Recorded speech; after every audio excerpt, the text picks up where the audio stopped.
y fundamentalmente lo que significa la medicina en la época de la que hemos estado hablando. Hemos hablado de autores como Ibn Wafid, Ibn Basal, qué significaba la medicina en esta época y qué significaba en el mundo en el que estas personas vivían.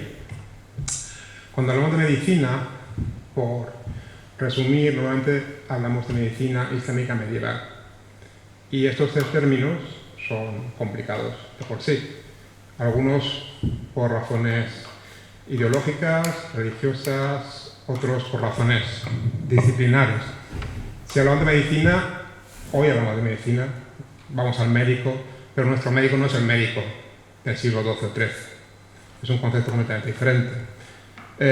Si hablamos de medicina islámica, estamos aplicando un término religioso, islámico, a una disciplina científica. Y eso también es un problema, especialmente si tenemos en cuenta que en la medicina de esta época los musulmanes eran una minoría muy minoritaria hasta el siglo XIII. La mayoría eran cristianos y judíos. También había samaritanos, sabeos de Harran en Irak, pero los musulmanes eran una minoría. Y sin embargo hablamos de medicina islámica. Y luego está el término geográfico. ¿Qué es? ¿Qué define el Islam? Aquí he puesto un mapa que marca más o menos la zona de influencia islámica del Imperio Islámico en el siglo XIII. O sea, todo ese conglomerado de tierras y de países está de alguna manera o bajo dominio islámico o influido por él. ¿Cómo se traduce eso cuando hablamos de una disciplina científica como medicina? También es un problema. Y por último está el término medieval, que a mucha gente no le gusta. Hay muchos colegas que aborrecen este término porque dicen que es una categoría europea, que proyectamos sobre una cultura que no es europea y que no hay un Islam medieval, porque eso es algo que no existe. Sin embargo, es muy útil y fácil para nosotros.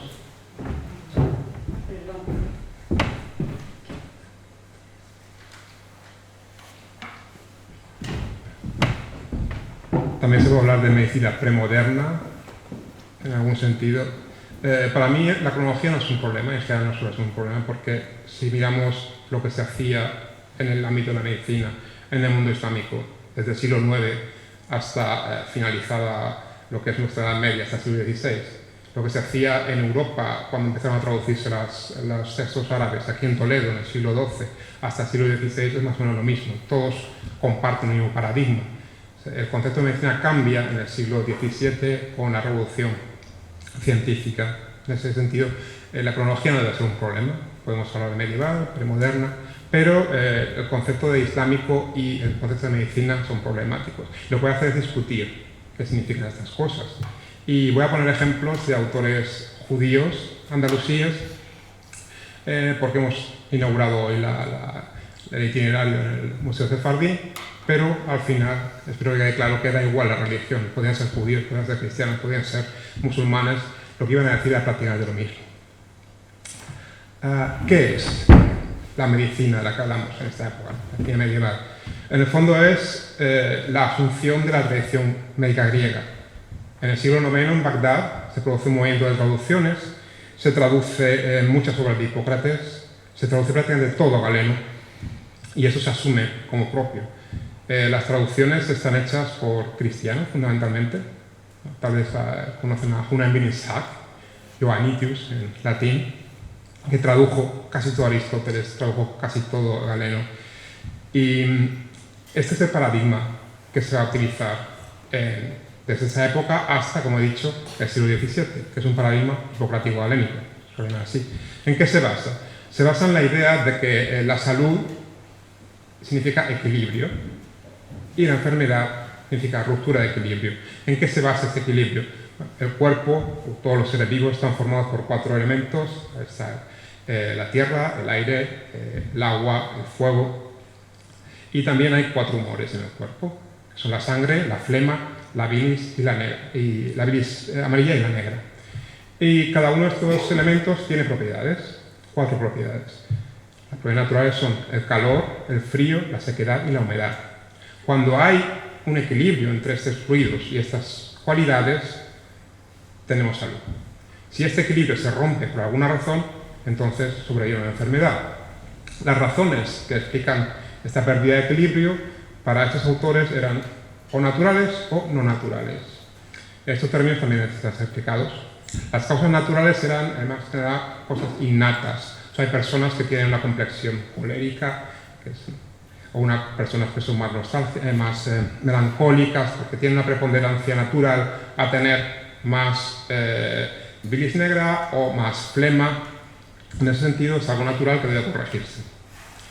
Al margen de estas causas naturales, existen causas no naturales, que suelen ser 6. Algunos se enumeran más, otras menos, pero suelen ser 6, que están aquí.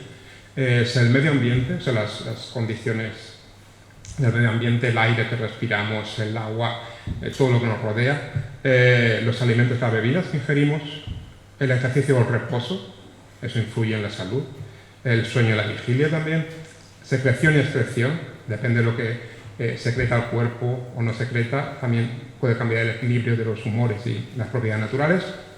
Y finalmente, las afecciones psíquicas.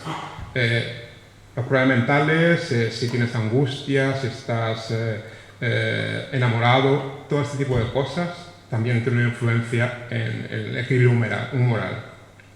Lo que encontramos en este paradigma es una explicación de los fenómenos naturales basado en estos conceptos, y es lo que utilizan los médicos de esta época. Estas propiedades también se aplican a todos los seres vivos. O sea, nosotros tenemos 4 humores, tenemos propiedades. Las plantas no tienen humores, pero tienen propiedades. Y dependiendo de estas propiedades, tienen un efecto u otro. Pueden ser frías, calientes, pueden ser húmedas, pueden ser secas y en diferentes grados, dependiendo de diferentes factores y también diferentes autores. Así que, combinando las plantas, llegamos a encontrar un tipo de compuesto que regula el equilibrio del cuerpo. Si necesitamos aumentar el calor, pues se ingieren cosas que hagan aumentar el calor, y viceversa. Si necesitamos reducir el calor, pues ingerimos productos que provocan frío. Esta es la idea básica de toda la medicina medieval, que viene de la tradición griega. Esto, desde luego, es algo que encontramos en la tradición de la cultura escrita, los textos. Si leemos libros que han llegado hasta nosotros, esto es lo que dicen. Pero obviamente esto no es la medicina que se practicaba. Esto es lo que se encuentra en las élites de la corte. Tenemos fuentes que hablan de las élites de la corte, pero no sabemos qué pasaba, o prácticamente no sabemos nada de lo que pasaba fuera de la corte. Por lo que nos llega a las fuentes, encontramos que hay una medicina popular que posiblemente era la más común y posiblemente estaría practicada por mujeres, que eran las principales personas que se encargaban de cuidar a los enfermos en las familias, y aparecen muy raramente en las fuentes y normalmente de forma despectiva. Los médicos hablan mal de ellas, pero las mujeres estaban ahí. Eran las que se encargaban de alimentar a las personas que estaban enfermas, de alimentar a la familia y también de otras actividades, sobre todo en ginecología. Las parteras, los partos, todo esto, eran las mujeres que se encargaban de esto. Esta tradición popular, y cuando hablo de populares me refiero a que no pertenecen a la cultura escrita, está muchas veces relacionada con magia, con prácticas mágicas que eran muy comunes y las encontramos en muchos sitios. Aquí he puesto 2 imágenes. La primera es de Irak, de un cuenco con imágenes del zodiaco, que son muy comunes para elaborar recetas o también utilizarlos en partos. El de abajo es del Museo Sefardí. No pertenece a la Edad Media, del siglo V, es arameo, pero muy parecido a lo que podemos encontrar en otras culturas judías. Este tipo de medicina mágica es muy común en todas las tradiciones. Aparte de eso, también hay astrología. La astrología se puede encontrar a nivel de las élites, o sea, incorporado a la medicina tradicional. No la galénica, porque Galeno no quería ni oír hablar de la astrología en general, pero otros autores medievales, autores que se incorporan a la tradición galénica, también tienen en cuenta el influjo de los astros, sobre todo dentro de un paradigma neoplatónico que relaciona o correlaciona lo que son las 7 esferas con el mundo sublunar y cómo lo que ocurre en el mundo de las esferas influye en nuestro mundo. Esto es muy común encontrarlo en libros de medicina, por ejemplo, para hablar del desarrollo del feto, cómo el feto se desarrolla dependiendo de los astros que aparezcan. Y en este caso no es lo de ver un futuro con el Sol, con el zodíaco, es diferente. Ellos entienden que hay una relación de fuerzas que relaciona el mundo lunar con los astros. Esto era común en la cultura escrita, pero también en práctica popular de una forma diferente, obviamente. Y finalmente hay una tradición que en general se conoce poco fuera del mundo islámico, pero es lo que se llama la medicina profética. Si miramos el número de manuscritos conservados en árabe, hay infinitamente más manuscritos de medicina profética que de la tradición galénica de la que he hablado. ¿Qué es esta tradición? Son dichos atribuidos a Mahoma, que están en lo que se llama Hadith. Hadith es el corpus de tradiciones atribuidas a Mahoma. Los libros canónicos de Hadith tienen una sección de medicina y de ahí se ha desarrollado toda una literatura en la que se atribuyen a Mahoma diferentes recetas, sobre todo con plantas. Esta tradición, es importante señalarlo, incorpora el paradigma galénico. Y muchas veces hay tratados que se llaman medicina profética, que lo que hacen es intentar armonizar la tradición griega con los dichos de Mahoma. Esto sobre todo a partir del siglo XIII encontramos muchos textos de ese tipo. Pero era muy popular y hoy día, si se busca en internet, hay incluso revistas especializadas dedicadas a este tipo de medicina.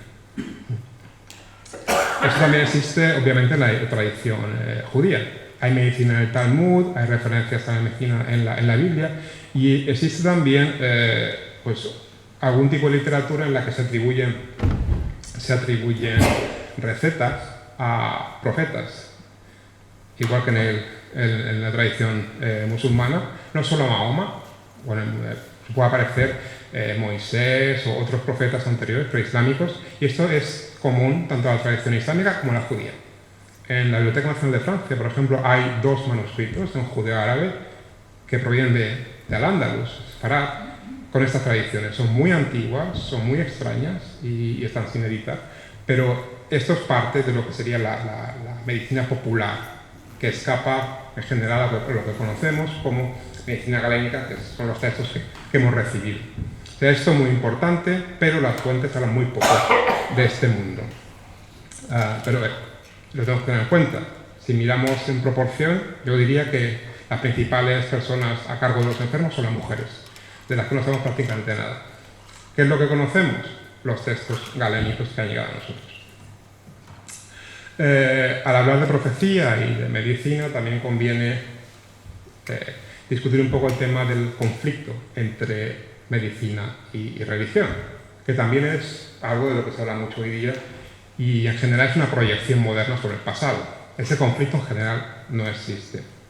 Me voy a explicarlo leyendo un ejemplo de Maimónides, que es pues, un autor judío de Al-Ándalus, de Córdoba, que yo creo es bastante explicativo. Maimónides escribió unos aforismos, libros de aforismos médicos, con diferentes libros sobre enfermedades, cómo se cura esta enfermedad, siguiendo la tradición de Hipócrates.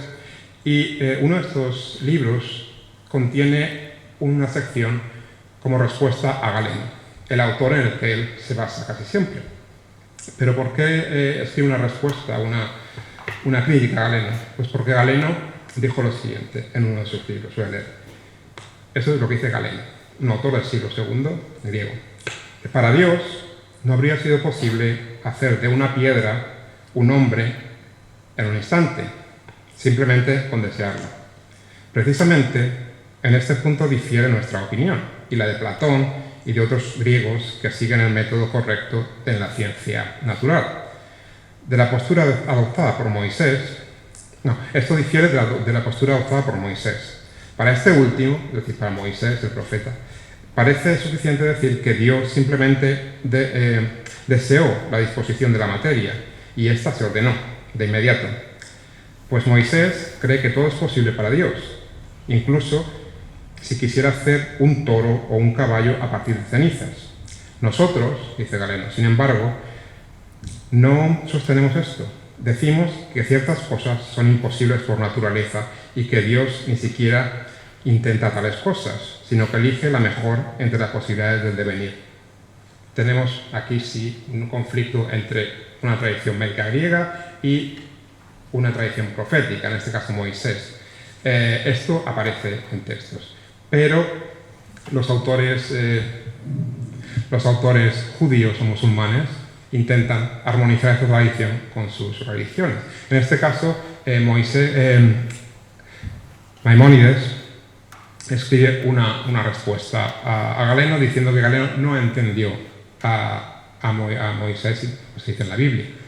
Es una forma de defenderlo. Lo curioso es que esta defensa de la profecía que hace un judío como Maimónides se cita en fuentes árabes que defienden fuentes islámicas que defienden la profecía. Por ejemplo, un autor tan famoso como el filósofo y médico Nasruddin al-Tusi cita los aforismos de Maimónides, un judío, para defender la profecía en general.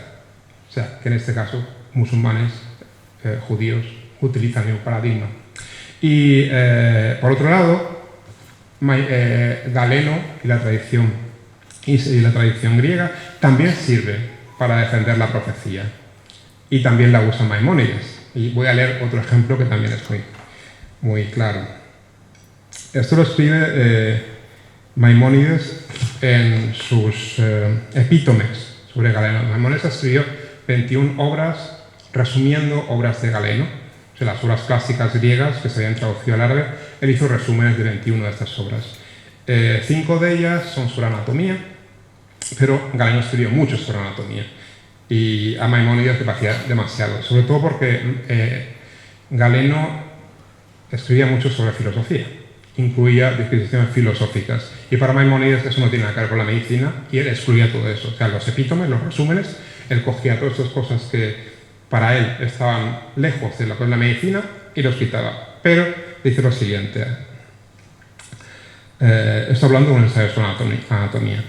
Dice, en el segundo libro sobre los procedimientos anatómicos, Galeno afirma: conocer el uso de algunas partes del cuerpo no mejora el conocimiento del médico, sino de los filósofos, de acuerdo a lo que dije sobre la existencia de 2 clases de conocimiento. Uno es el conocimiento en sí mismo, y otro lleva a comprender los signos de la sabiduría del Creador, cuya bondad es manifiesta en cada parte del cuerpo. Esto es un tipo de discurso que se suele llamar el de la creación inteligente. Si miramos alrededor, si contemplamos la creación de Dios, nos damos cuenta de que hace falta una inteligencia superior para armonizar todo lo que vemos en el mundo, y la forma de entenderlo es la ciencia. A continuación, esto es lo que dice Maimónides sobre estas reflexiones de Galeno. Dice, hablando de su resumen, dice, he omitido todas estas largas discusiones sobre la utilidad de cada músculo que se encuentran en este tratado, o sea, en el tratado sobre la utilidad de la parte del cuerpo. Las he omitido por razones de concisión y para evitar repeticiones. Con excepción de estos casos que ya he explicado, transmitiré todo lo que Galeno haya dicho, incluso si no es estrictamente necesario para el arte de la medicina, porque hay una parte del conocimiento y del arte médico que nos sirve para comprender los signos de la sabiduría divina y muestra claramente que detrás de la naturaleza hay una inteligencia racional que gobierna este orden maravilloso. Esto es lo que dice Maimónides, insisto, un médico judío, en su resumen de los tratados de anatomía. Este mismo tratado de anatomía de Galeno, en el que hace esta referencia a la creación del cuerpo humano, se cita como prueba de una inteligencia superior, o sea, como parte del argumento del diseño inteligente, por autores cristianos, como Ibn Butlan, que se mencionaba antes, a autores musulmanes. Judíos, musulmanes, cristianos utilizan a un autor pagano como Galeno para defender la existencia de Dios. En este caso tampoco hay diferencias en la religión. Y no hay conflicto entre ciencia y religión tampoco. Hay conflictos puntuales sobre algunos dichos proféticos, pero en general, para estos autores, que son profundamente religiosos, la ciencia es una manera de leer la creación divina y de entender la sabiduría de Dios. Si ya entramos en lo que es la materia médica, para centrarnos en lo que hemos visto anteriormente, los textos de materia médica, en este caso hablo de textos, no sabemos lo que hacía la gente, lo que conocemos son los textos que nos han llegado, se centran primero en lexicografía, o sea, qué significan las palabras, luego en farmacología y en la división entre los tipos de compuestos. En general se habla de simples, o sea, son elementos, productos médicos que pueden ser minerales, vegetales o animales, y que se describen uno a uno y se enumeran sus propiedades. Esta planta es fría, en grado 1, 2 o 3 y húmeda. Lo de los grados es una cosa difícil de descifrar y normalmente se asumía que las plantas que son picantes son de naturaleza caliente y cuanto más pican, más calientes son. Por ejemplo, la pimienta pica mucho y es caliente. Las frías serían las que tienen un efecto contrario. Por ejemplo, el elemento más frío que existe, que sería el grado 4, es el opio, porque es narcotizante. Y si tomas opio, lo que hace es enfriarte hasta el punto de que el calor vital desaparece y mueres. Esa es la lógica detrás de. Pero muchas veces parece completamente arbitrario, no sé exactamente cómo pueden decir que esta planta tiene grado 1, 2 o 3, o grado 3 o algo así. Galeno solo incluyó grados en 1/3 de los elementos que discute. Luego los autores que vinieron después pues, hacen sus cálculos y añaden cosas. Eso para los simples. Luego tenemos los compuestos, que son ya recetas, se hacen recetarios y van combinando elementos y pues crean recetas. La más famosa es posiblemente la se llama tríaca, no sé si les suena, es un antídoto. Pero hay muchas clases de tríaca con nombres a veces propios y pretenden que eso cura todas las picaduras de serpiente o las picaduras de alacrán. Es un tipo de farmacología del que no sabemos mucho porque a veces es claro ver que hay un efecto en las plantas. No sé. Por experiencia se sabe que la lechuga es diurética, por ejemplo, o el ricino es emético, produce vómitos, cosas así se sabían. Pero estas combinaciones que hacen, el efecto práctico que tenían es difícil de saber. Hay proyectos para replicar estas cosas y ver cómo funciona. Pero el principal problema es que los compuestos, la mayoría de ellos tienen metales pesados. Y por razones de ética no dejan hacer experimentos con la gente, no vaya a ser que si toman mercurio acaben mal. Bueno, esto era lo que eran los tratados de farmacología. Los autores más comunes, el más común es Galeno, que escribió sobre simples y también sobre medicamentos compuestos, y luego obviamente Dioscórides. Galeno es del siglo II, Dioscórides es del siglo I, que también ha sido mencionado antes, tiene una materia médica, y es un listado muy importante de plantas del que voy a hablar ahora. Después de estos dos autores clásicos, muchos autores medievales de época islámica escriben sus propios recetarios, añadiendo a veces recetas propias o intentando corregir algunas cosas según ellos. El más famoso de todos, y posiblemente es el gran bestseller de Al-Ándalus, que mucha gente no lo sabe. Hablan de, no sé, Ibn Tufail o Ibn Arabi como los más. Si miramos a los manuscritos que se encuentran en las bibliotecas, yo creo que el gran bestseller andalusí es Ibn al-Baitar, que escribió una compilación de materia médica que aparece en todos lados. Cualquier biblioteca del mundo islámico tiene una copia, ya sea en la India, en Asia Central, casi todos lados es el gran bestseller. Si nos centramos ya en lo que es la materia médica en Al-Ándalus, cuando llega aquí, tenemos un testimonio precioso de un autor andalusí del siglo X, que se llama Ibn Juljul. Ibn Juljul vivió en Córdoba y estudió allí. Escribió un libro en el que explicaba los nombres de los productos simples en el libro de Dioscórides.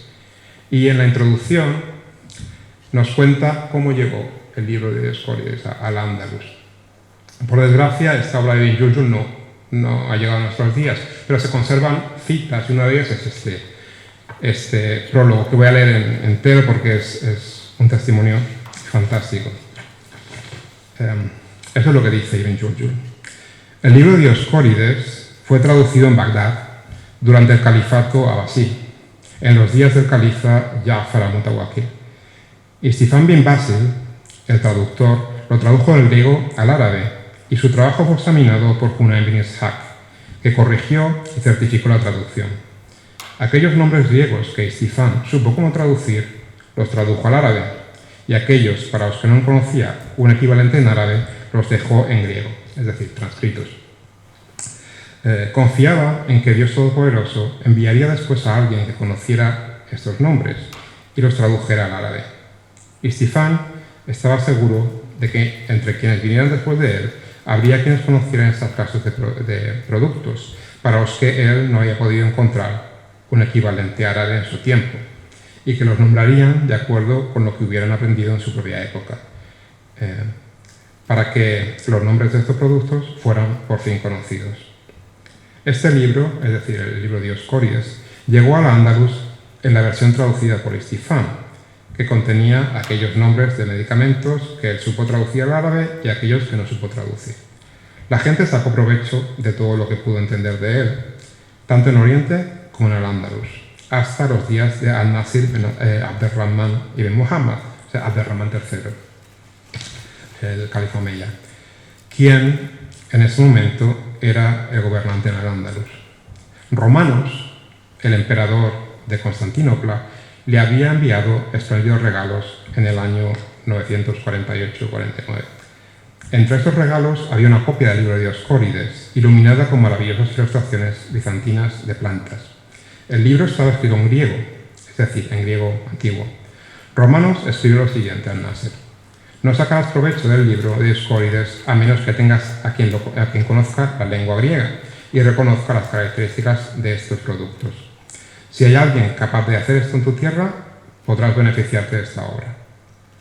En ese tiempo, ninguno de los cristianos de Córdoba era capaz de leer el griego antiguo, y la versión griega del libro de Dioscórides quedó entonces en la biblioteca de Abderrahman al-Nasir sin ser traducido al árabe, mientras que en el Andalus se utilizaba la traducción que Istifán había hecho en Bagdad. En su respuesta a Romanos, al-Nasir le pidió que enviara a alguien que supiera hablar griego y latín para enseñarle estas lenguas a algunos esclavos y que luego pudieran ejercer de traductores. Y el emperador Romanos envió a un monje llamado Nicola, quien llegó al Andalus en el año 951 o 52. En ese tiempo había varios médicos en Córdoba interesados en investigar e indagar acerca de los nombres de los productos médicos del libro de Dioscórides, cuyos términos en árabe se desconocían. El médico que mostró mayor interés en investigar el asunto fue Hasdai ben Shaprut. Hasdai ben Shaprut es el judío más importante de Córdoba, fue el nazí, el líder de la comunidad, fue médico y fue un diplomático que trabajó por varios califas. Es un personaje importantísimo, Hasdai ben Shaprut, quien buscaba el favor del rey. El monje Nicola se ganó el respeto y la estima de Ibn Shaprut y le explicó los nombres de los productos médicos del libro de Dioscórides que se desconocían. Hubo otros médicos de esa época que se embarcaron en la tarea de investigar la cuestión de los nombres de los medicamentos en este libro e identificar sus características. Ibn Jurjul cita a 6, que son los que están ahí escritos abajo. Estos médicos y Nicola, el monje, vivieron en la misma época. Yo pude conocer a Ibn Shaprut y a Nicola en los días de Al-Mustansir, es Al-Hakam II, el sucesor de Abderrahman III, y fraternicé con ellos en ese tiempo. Gracias a la investigación de este grupo que estudió los nombres de los medicamentos del libro de Dioscórides, fue posible conocer sus características en Córdoba, especialmente en lo que respecta a las plantas de Al-Ándalus, disipando toda duda de nuestros corazones. Esto hizo posible descubrir sus características y aclaró el significado de sus nombres sin apenas errores, salvo por algunos pocos, unos 10 o así, con los cuales el monje no estaba familiarizado. Este testimonio es fantástico para entender lo que nosotros llamamos medicina islámica. Tenemos el origen de una traducción del griego al árabe en Bagdad hecha por dos cristianos, Stefan bin Basil y Hunayn bin Ishaq, que llega al Andalus como regalo de un emperador bizantino. En el Andalus, un judío, Hassan bin Shaprut, promueve un equipo de personas para traducir, junto con un monje ortodoxo bizantino que ha sido enviado desde Constantinopla. Y todos juntos, en Córdoba, Hassan bin Shaprut, los 6 médicos musulmanes y el monje bizantino traducen de nuevo el libro de Dioscórides para que pueda ser usado en el Andalus. Es un ejemplo fantástico de lo que es la medicina en este tiempo. Rebasa las fronteras religiosas completamente. Y eso es lo que llamamos medicina islámica. Pero es que va más allá. Ibn Juljul escribió este testimonio en su libro sobre los sobre las plantas de Dioscórides. Pero él también escribió otro libro explicando las plantas o los productos que Galeno desconocía. Y la mayoría de estos productos vienen de la medicina ayurvédica y de la India. Por ejemplo, el mirobalano, que está presente en casi todas las recetas medievales. El tamarindo, el azúcar refinado, son cosas que Galeno no conocía y que se usan constantemente en todo tipo de recetarios. O sea que no solo nos circunscribimos a un mundo mediterráneo de Constantinopla hasta el Andalus, llegamos hasta el Índico. De la India, como hemos visto antes en el mapa, forma parte de este mundo común, que no sé, si queremos ser un poco pedantes podemos hablar de una comunidad epistemológica. Es exactamente eso.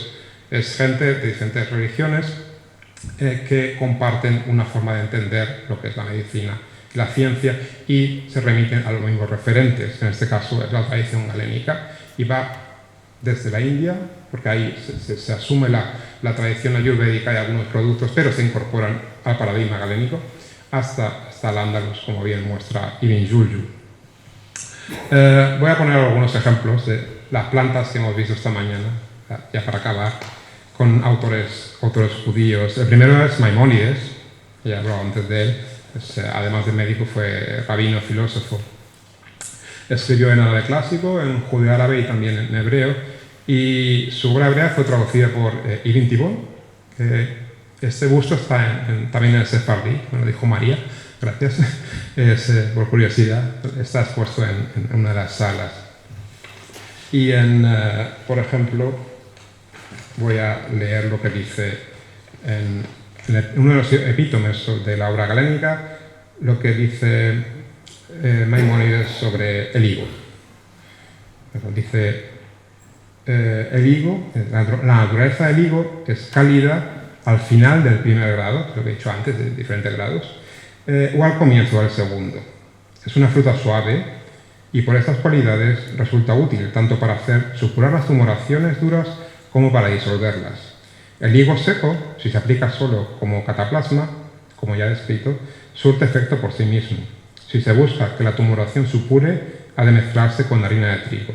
Y si se desea que se disuelva o ablande el tumor, ha de mezclarse con harina de cebada. El higo con más carne es el más eficaz para provocar supuración. Aquellos que tienen un sabor más picante o ardiente son más potentes, aunque esta potencia es más útil para limpiar y disolver. Cuando el higo se cocina suficiente tiempo, adquiere una consistencia y propiedades parecidas a la miel. Ambas formas, el higo fresco y el seco, tienen un efecto laxante. El higo silvestre tiene también una fuerza cálida y disolvente, y lo mismo sucede con el higo cultivado, que aún no ha madurado. El árbol del higo, en general, tiene un temperamento cálido y sutil, como lo indica su savia blanca y el jugo de sus hojas. Por ello, cada parte de la higuera, cuando entra en contacto con la piel, tiene un efecto abrasivo y limpiador fuerte. Puede causar llagas en el cuerpo, abrir los poros de la región anal, eliminar verrugas y curarlas completamente. Además, tiene un efecto laxante. La savia y el jugo de las hojas del higo silvestre son más potentes en todos estos aspectos que los del higo cultivado. Este es un ejemplo de lo que encontramos en estos tratados. En este caso, él toma esto de Galeno y lo resume eliminando las cosas que él cree que no son pertinentes. También escribió comentarios sobre los nombres de los productos médicos, en los que incluye algunos sinónimos, no voy a comentar. Otro autor judío importante es Ibn Biclarish o Ibn Buklarish, o no sabemos cómo se llama, porque es un nombre muy raro y posiblemente el más correcto sea decir Ibn Bacalaris, de Bacalarius, pero no lo sabemos. Fue un autor judío, es famoso por haber escrito un tratado para el rey de Zaragoza, Ahmad al-Musta'in II, que está en forma tabular, que esto es algo bastante interesante. Y tiene una entrada, por ejemplo, sobre el cidro. No sé si se puede ver. La segunda por abajo tiene una glosa en latín, pone citro. Y pues os doy un ejemplo de lo que dice. Aquí es muy condensado, en forma tabular. La primera columna está el nombre, utrush, que es cidro en árabe. Luego la segunda columna viene la naturaleza. Dice, es cálida en grado primero, húmeda en grado segundo. En este caso también añade una variante que dice, algunos dicen, que es frío. Esto posiblemente se deba a que haya encontrado dos versiones en dos manuscritos o que haya dudas. Sucede mucho en caso de tablas. Las tablas son un desastre y no hay dos iguales. Si alguien copia una tabla de un manuscrito, la siguiente tabla va a estar llena de errores por lo general y las recetas son completamente diferentes, por eso es también complicado seguir la línea de estos casos. Luego ya explica un poco lo que es el producto. Dice, el cidro, o trush, es la manzana acuosa, atufaj al-ma'i. Tampoco sabemos qué significa esto. A lo mejor en vez de ma'i, otros han leído madi, de Media, en la zona de Persia, no lo sabemos, pero lo que dice. La carne del cidro, sigue, produce humores fríos y viscosos, pero hace emerger el calor del estómago y dificulta la digestión. En este caso tenemos una forma tabular, muy condensada. Esta es la información que da Ibn Biclarish. También es importante porque para algunos términos añade sinónimos y da los nombres en otras lenguas. Y finalmente está Ibn Jannah, que es un personaje muy importante de la cultura judía en Al-Ándalus. Es sobre todo conocido por sus obras de gramática y lexicografía, pero también escribió un glosario de plantas que es muy importante porque incluye términos en diferentes lenguas. Explica los fitónimos, el nombre de las plantas, y identifica a veces variantes muy especiales. Y por poner un ejemplo también, he cogido el ejemplo del lirio, que tenéis aquí el dibujo del libro de Dioscórides. Dice, el lirio, urisa, es el lirio blanco, y irisa, el lirio azul. Urisa e irisa viene de la confusión a la transcripción del griego. Muchas veces la y se transcribe como un wow en árabe o como una i larga, y en este caso él interpreta que son dos cosas diferentes. Pues él intenta explicar por qué las plantas se llaman así. O sea, urisa es el lirio blanco y irisa es el lirio azul. Dioscórides dice que la flor del lirio tiene varios colores en líneas paralelas, blanco, amarillo, morado y azul cielo. Es por esta diversidad por la que se la compara con el arco iris, y de ahí el nombre. Harun, que es otro autor médico, dice que irisa es el rizoma del lirio azul. El autor, o sea, Ibn Jannah mismo, dice, en lengua vernácula, en la Ajamilla, se llama liliu. O sea, eso es lo que él, que estaba en Al-Ándalus, en Córdoba, dice que el lenguaje que se usa, el vernacular, se llama liliu, o sea, lirio. Y luego otro ejemplo que pongo es, que es más curioso y tal vez sea de interés para mis colegas, es una especie de tomillo que él llama en árabe maru, que es tomillo de gato, parece ser el Teucrium marum, según los editores de la obra. Según Abu Hanifa, este nombre es persa, o sea, maru, y designa una clase de tomillo. Y él dice raihana. Un poeta dijo, mirto, claveles, tomillo de gato y lirios. Si fuera un banquete, estaría embriagado con el aroma. O sea, pongo un ejemplo de poesía. Y luego añade, esta planta se cultiva en jardines privados de Córdoba. Sus hojas no son ásperas. Yo no la he visto más que en Córdoba y, excepcionalmente, en Daroca, donde crecía en el jardín del gobernador local. O sea, él, aparte de explicar lo que él entiende como la planta, da información sobre su propia experiencia. Estos son unos ejemplos de lo que encontramos. Son autores judíos, pero cosas similares se podrían encontrar si fueran cristianos o si fueran musulmanes. Sería exactamente lo mismo, porque la medicina islámica fue inclusiva y multicultural, integrando todas las religiones y todas las regiones. He hablado en estos ejemplos de élites de cultura escrita. Si nos vamos a lo que está fuera de la corte, que apenas conocemos, ahí sí que influye, sobre todo las regiones. La gente de Irak no utiliza los mismos productos que los de Al-Ándalus, y las mujeres posiblemente fueran las principales encargadas de cuidar de los enfermos, pero se habla muy poco de este tipo de medicina. En otros casos, como la medicina profética, sí hay textos y es importante que haya más estudios sobre el tema, también sobre la magia, que hay mucho por estudiar. Pero en general, el modelo hipocrático galénico fue la base. Todos los autores comparten el mismo paradigma, hablan el mismo idioma científico, por así decirlo, y en ese sentido tampoco creo que haya mucha diferencia entre la medicina al-Ándalus o la medicina que se hace en Egipto a este nivel. Ellos dialogan con Galeno y Galeno es su principal interlocutor. Por eso hablar de medicina islámica es, yo creo, lo más correcto y no debe presentar ningún problema. Gracias.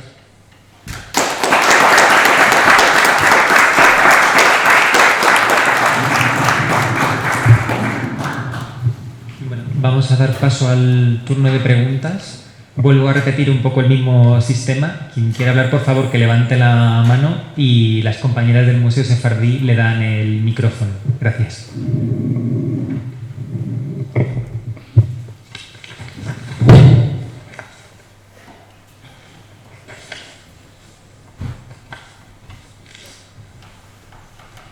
¿Alguna pregunta?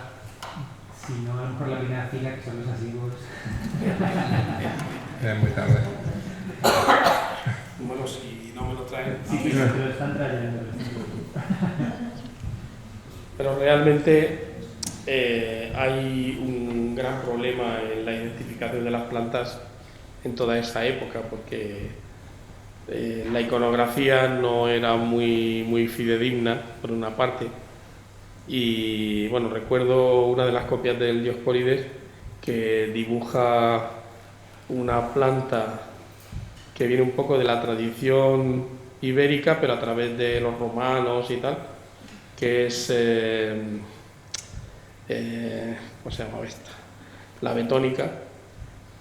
Y la betónica es una hierba que tiene un palmo o dos de alto, y la dibujan como un pedazo de árbol que está cortando un sirviente de Dioscórides con un hacha. O sea que, vamos, no... Probablemente, como se exageraba la potencia de la planta, pues no imaginaban que pudiera ser una hierba humilde. Tenía que ser una cosa muy grande. La identificación, la verdad es que es uno de los principales problemas. Lo que has mencionado, por ejemplo, del maru, pues podría ser muchísimas cosas. Teucrium maru ahora mismo se identifica como sinónimo de Teucrium polium, que sería el Teucrium capitatum actual. Esa planta probablemente no es la que conoció Dioscórides. Sería algún otro Teucrium diferente, y eso pues también es otra dificultad. Cuando se traduce, por ejemplo, plantas como... Hay una planta que a mí siempre me suscita muchas dudas, no la has mencionado tú, pero me imagino que te sonará, que es el Misca trensil, que cada descripción bueno, yo leo lo que escribís vosotros, lo que traducís de los textos árabes, no soy capaz de leer el original, pero cada descripción es más diferente del anterior, y la única cosa en común es que es muy aromática. Sí. Entonces, la verdad es que es complicado. Pero sí que es verdad todo lo que has dicho del corpus de medicina, sí es un poco lo que sigue.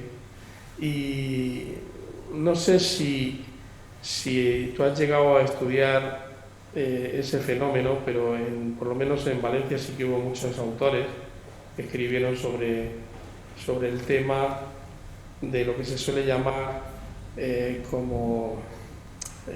una especie de vulgarización de la medicina que ocurre sobre todo con los moriscos, con los musulmanes que son médicos, pero al llegar la época de la expulsión o previamente se les prohíbe ejercer y entonces quedan renegados a otros oficios o directamente pasan a ser como una especie de curanderos que a veces se refugian en las zonas de montaña.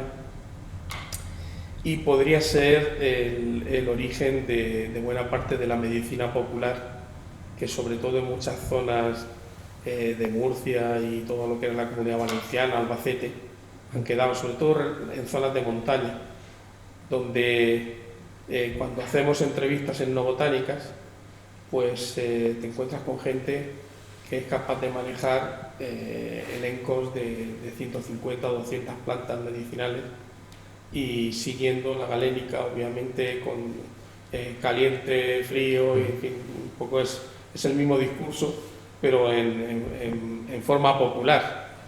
Entonces no sé si tú sabes algo de ese fenómeno de trasvase cultural que hubo cuando llegó un momento en que la población de origen musulmán pues dejó de poder ejercer la medicina, por lo menos legalmente, y ¿qué relación podría tener eso con la medicina popular española de las zonas rurales? Bueno, eso específicamente no lo conozco bien, pero en textos moriscos, aljamiados, hay fragmentos que son de lo que llaman antes medicina profética, que son dichos de Mahoma, pero sobre medicina. Por ejemplo, si tienes fiebre puedes tomar esto y tal, y utiliza el paradigma galénico en este caso. Pero eso cambia mucho de país a país y casi se ajusta. Es muy difícil, sí, a nivel etnográfico sí, pero ¿cómo conectar eso con la tradición medieval si no tenemos una tradición textual? Eso es lo que no sabemos. Es lo mismo que el caso de las mujeres. Con etnografía sabemos que las mujeres se ocupan de los enfermos y en los textos médicos medievales normalmente hay referencias a que las mujeres no siguen los consejos de los médicos. O sea, en esa época la base del tratamiento es la dieta, la dietética. Si estás mal tienes que dar, pero los médicos se quejan, le hemos dado esta receta, pero la mujer, si es franca, ella le da la comida de los francos. Si es bereber, le da la comida de los bereberes. Y no hacen caso. Y a los niños les dan dulces. Aparecen en este tipo de contextos, en críticas, pero aparte de eso es muy difícil encontrar. En etnografía es muy interesante ver cómo conectar esto con la tradición escrita, ahí es el problema. Bueno, pero hay una cosa que es indudable. Ninguna persona que sea un pastor o alguna persona del campo puede hablar de medicina como hablaría uno de estos médicos medievales sin haber ido a ninguna madrasa ni haber aprendido de ninguna otra persona. Entonces es una tradición oral que de alguna forma supera lo que puede ser el conocimiento popular propiamente dicho. Sí, pero lo que no sé hasta qué punto o cuándo se incorpora, porque hay ejemplos, yo no sé el caso de España, pero en la India, por ejemplo, hoy día una medicina popular muy común, incluso más común que la Ayurveda, es lo que llaman Unani. Unani viene de Yunani, que es griego, en árabe, y esta medicina, y eso llega allí, es medicina galénica.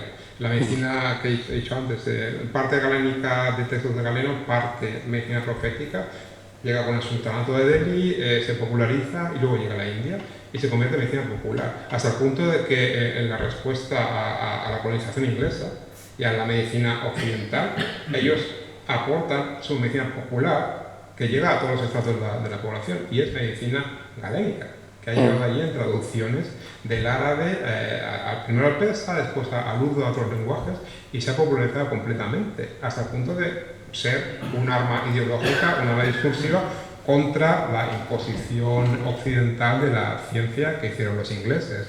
O sea que es difícil, sí, es obvio que existe un proceso que lleva desde los textos escritos a la tradición oral, El cómo Sí. ya es lo que no sabemos cómo se... No, aquí le llamaron, bueno, hay varios autores, le llamaron vernacularización.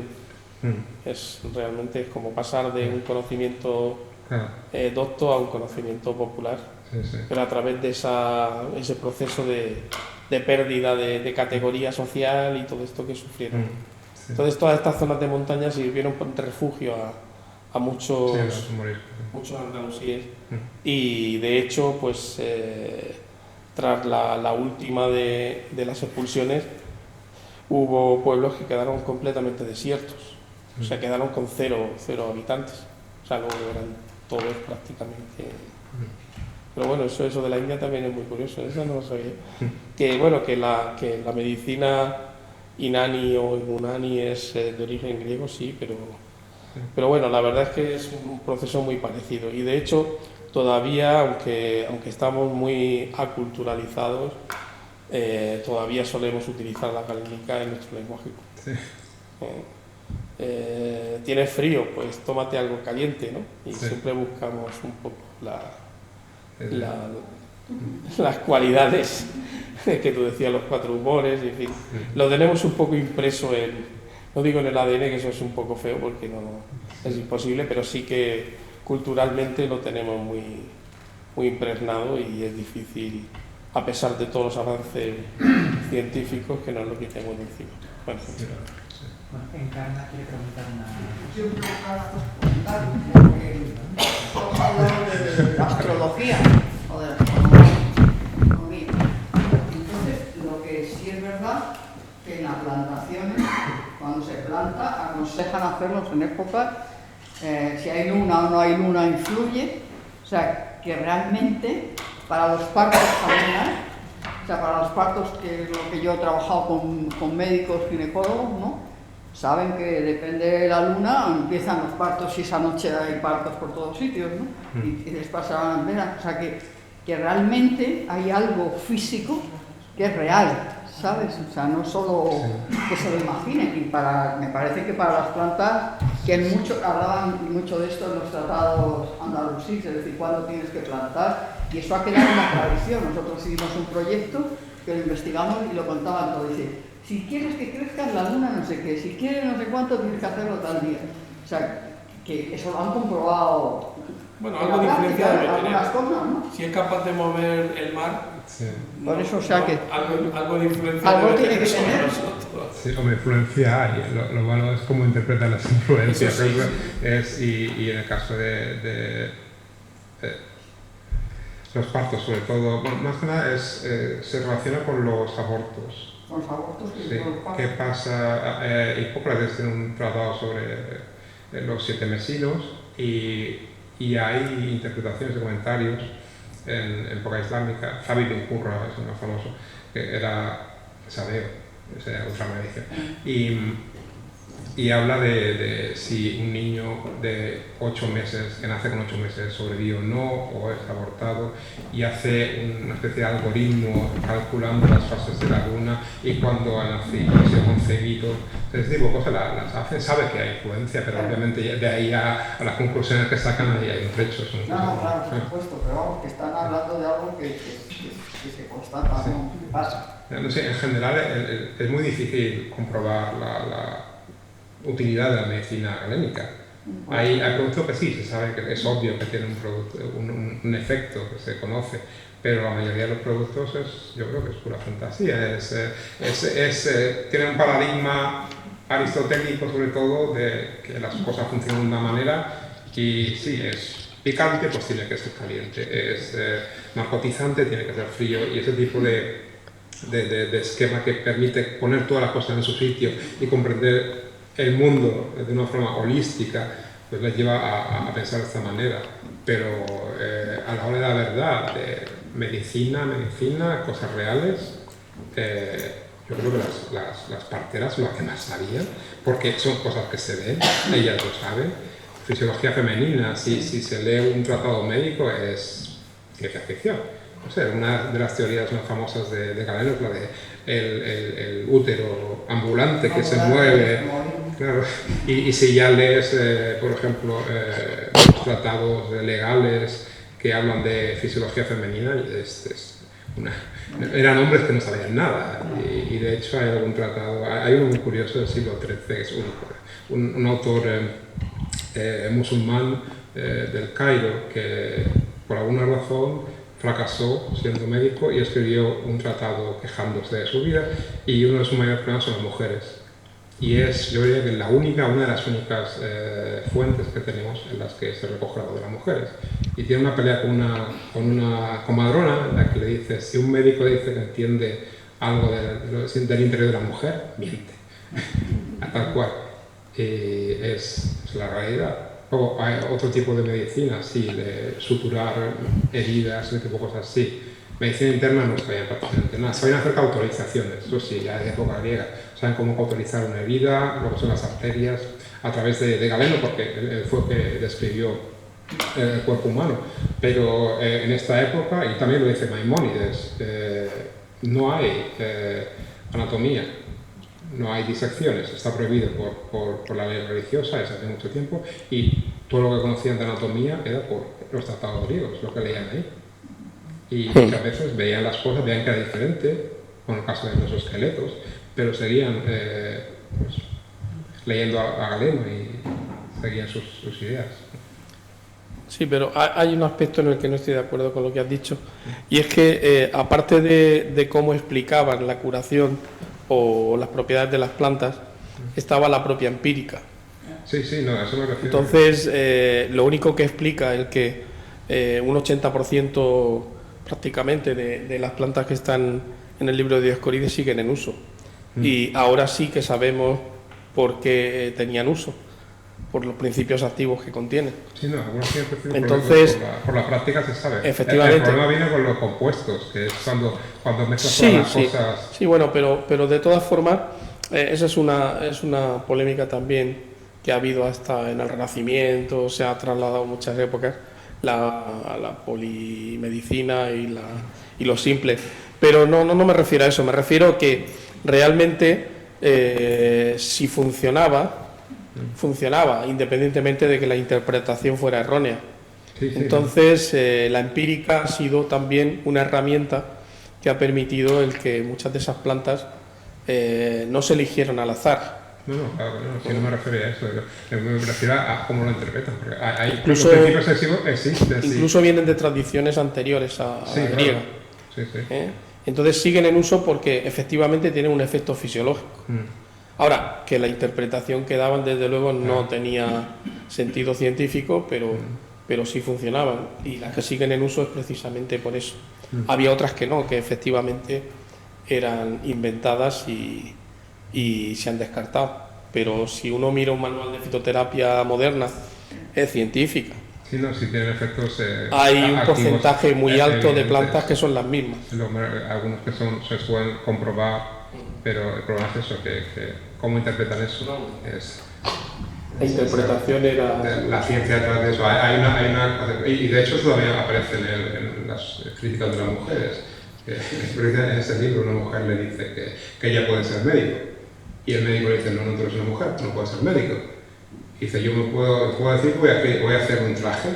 Y la mujer le contesta, no, tú no puedes hacer un traje. Y dice, bueno, yo no puedo hacer un traje y tú puedes hacer medicina, que es más difícil. Y lo que ella le contesta, no, tú lo que haces es leer libros, pero la medicina es algo práctico. Por eso esa diferencia es también algo a tener en cuenta.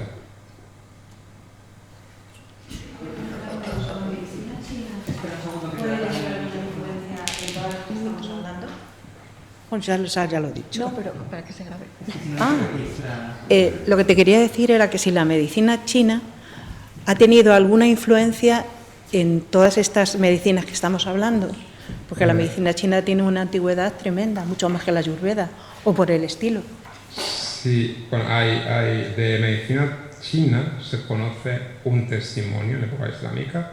Es un libro escrito en persa, se llama Tansukhnameh, que se escribió en 307, creo, algo así, y solo hay una copia, no hay más. Y tiene las representaciones anatómicas más antiguas de la tradición china. De hecho, toda la tradición china, si quiere mirar al pasado, tiene que mirar este manuscrito. pero es una mezcla muy rara.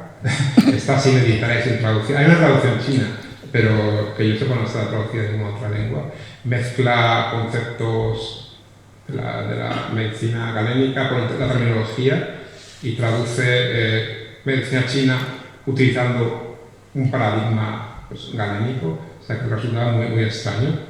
Pero influencia real yo creo que no ha tenido. Se ha especulado si los mongoles trajeron con el chamanismo medicina china. Puede haber alguna cosa a nivel de la práctica, pero que las fuentes lo hayan recogido, yo creo que no. De hecho, en este caso, y el libro, el manuscrito es espectacular, porque son disecciones reales, de que alguien partió un cuerpo por la mitad, son laterales. Es muy impresionante y es muy descriptivo, está muy bien hecho. Pero es un único manuscrito, no hay copias que se han conservado. Y se hizo en un momento muy especial. Rashid ad-Din era un visir mongol interesado en promocionar este tipo de cultura, pero eso es un ejemplo. Sí, hay más ejemplos del proceso contrario, o sea, medicina que del árabe se ha traducido al chino. Y eso hay más, pero de influencia china directa en ese tipo de contextos, no. O claro, un poco.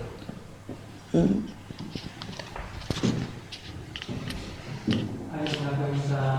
Si no, yo voy a hacer una.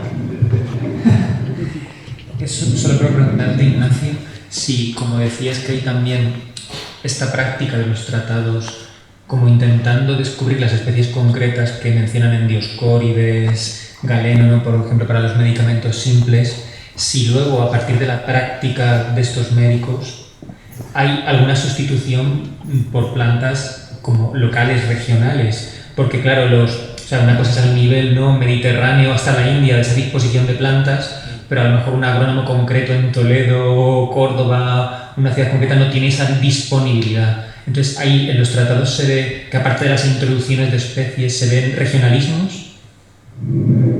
Sí, regionalismos, no sé hasta qué punto, pero sí hay, por ejemplo, todos estos tratados en forma de tablas incluyen una columna que pone sustituto. Y de hecho, el problema es que, a menos lo que yo conozco, yo he trabajado sobre varios manuscritos en forma tabular simples de Galeno. Hay un resumen y se transforma en una tabla. Uno de ellos, el más antiguo posiblemente, uno de los ejemplares que han dado lugar a esa tradición, tiene una introducción del compilador diciendo que como algunas de las plantas que utiliza Galeno no se conocen, y es el problema, que están en griego, no saben ni son, y pues las ha excluido o las ha cambiado por otras. Pero esta introducción desaparece en otras copias. Y lo que encuentras es un Galeno que es completamente diferente.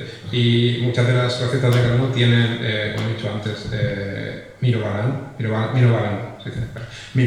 aparte por todos lados, en las tres formas que hay, tamarindo, plantas indias, que Galeno no conocía, y aparecen como galénicas en estos tratados.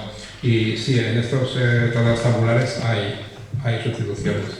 En el caso de Al-Ándalus, en botánica sí son más precisos cuando hablan de las cosas locales. En medicina yo no creo que parece tanto, pero en lo que yo conozco de otras zonas de Oriente Medio sí, y en algunos casos también hay polémicas sobre si las plantas que utilizaba Galeno son las mismas plantas.